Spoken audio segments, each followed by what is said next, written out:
مش هتصدق اللي عمله حسام حسن يا ابو الكباتن. اللي عمله حسام حسن ده يا ابو الكباتن تصريح جامد جدا. تتفق بقى مع حسام حسن او تختلف معاه في المطلق، ولكن الموقف ده اللي انا متاكد منه انك هتتفق معاه بنسبه كبيره جدا. الحكايه كلها يا ابو الكباتن ان اثر الازمه الاخيره بين المنتخب المصري ومنتخب المغرب، وطبعا الشحن الكبير جدا بين المغاربه والمصريين، كل المغاربه وقفوا على قلب رجل واحد ضد المصريين، وكل المصريين وقفوا على قلب رجل واحد برضه ضد المغاربه، حتى اللي كان مختلف مع حسام حسن الا شخص واحد بس وهو عمرو اديب. لو ما تعرفش ابو الكباتن ان في عمرو اديب طلع اثناء الازمه واثناء بطوله الامم وحاول ان هو كده يكسب الجمهور المغربي، وفضل يعظم في المغرب ويتكلم بشكل مهين جدا ويزعق للكابتن حسام حسن، وقد ايه ان هو شخص همجي، وقد ايه ان هو تصريحاته مستفزه بشكل كبير جدا. ولكن عايزك تتخيل معايا يا ابو الكباتن الكابتن حسام حسن عرف يرد عليه رد قوي جدا، لان بصراحه عمرو اديب كان مزودها بكل معنى الكلمه. حسام حسن يا ابو الكباتن طلع وقال لك في اعلامي مصري مزدوج الجنسيه معاه جنسيه دوله تانية،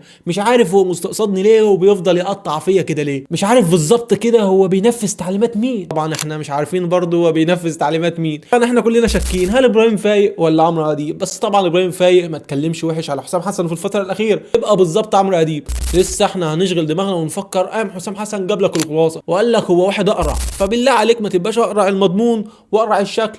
هو هدف جامد وكل حاجه يا كابتن حسام، بس انت كمان اقرع، هدف حلو ولكن في مرمانا. بس بصراحه يعني انا اؤيد بشده اي حد يرد على عمرو اديب، لانه بصراحه مؤخرا بقى انسان مستفز بشكل كبير جدا. كفايه بس ان هو زايد على حادثه كبيره جدا وحاجه مفجعه لما مصر سجلت جون نسي الحادثه خالص وفضل يهلهل ويهيص عشان يركب الترند. ايه ده؟ مين ده؟ جون من موسى